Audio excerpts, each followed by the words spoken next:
আজকের দিনে প্রেমানন্দ মহারাজকে কে না চেনেন।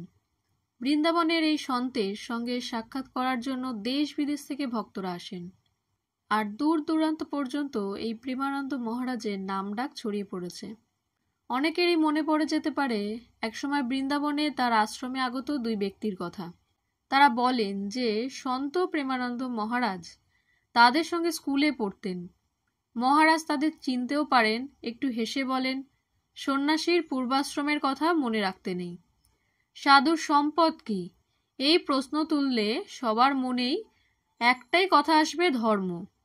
এটা সত্যি যে ধর্ম গৃহীর সম্পদ হওয়া উচিত, কার্যত তা খুব কম হতে দেখা যায়। প্রত্যক্ষভাবে সন্ন্যাসী বিচরণ করে থাকেন আধ্যাত্মিক মার্গে, সেই জন্য তার সম্পদ বলতে ধর্মকেই প্রাধান্য দেওয়া হয় সমাজে। এছাড়া সন্ন্যাসীর আর কিছু থাকার কথাও নয়, কেননা তিনি তো বাহ্যিক সম্পর্কের আকর্ষণ ত্যাগ করেই এসেছেন আধ্যাত্মিক মার্গে।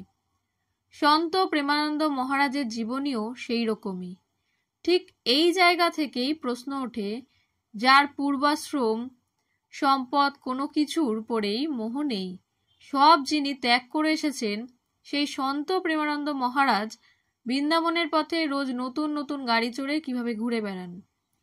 বৃন্দাবনের রাধা কেলিকুঞ্জের পরিচালক সন্ত প্রেমানন্দ মহারাজ এক অনন্য খ্যাতি অর্জন করেছেন, তা স্বীকার করতে সবাই বাধ্য।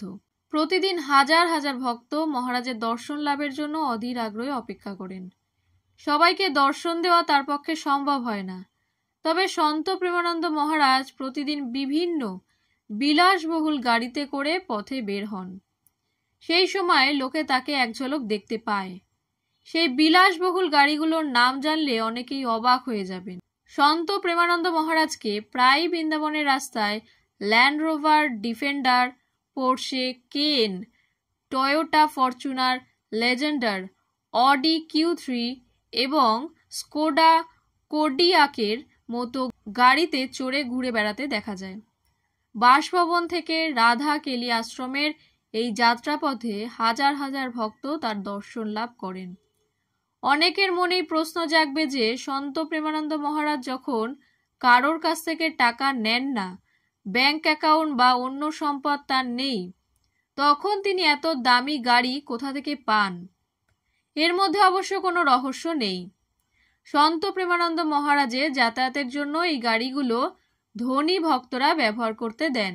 এক এক দিন এক এক ভক্তের এক এক গাড়ি মহারাজকে তার বাসভবন থেকে বৃন্দাবনের বরাহ ঘাটে অবস্থিত শ্রী হিত রাধা কেলিকুঞ্জ আশ্রমে নিয়ে যাওয়ার জন্য ব্যবহৃত হয়। এমনিতে সন্ত প্রেমানন্দ মহারাজের দৈনন্দিন রুটিন খুবই সাদাসিধে। রাধা নাম দিয়ে তার দিন শুরু হয়। দৈনন্দিন কাজকর্ম শেষ করার পর সন্ত প্রেমানন্দ মহারাজ কেবল অর্ধেক রুটি এবং সবজি খান, 3 ঘন্টা বিশ্রাম নেন, ঘুমান। প্রসঙ্গত প্রেমানন্দ মহারাজের 2টি কিডনি নষ্ট।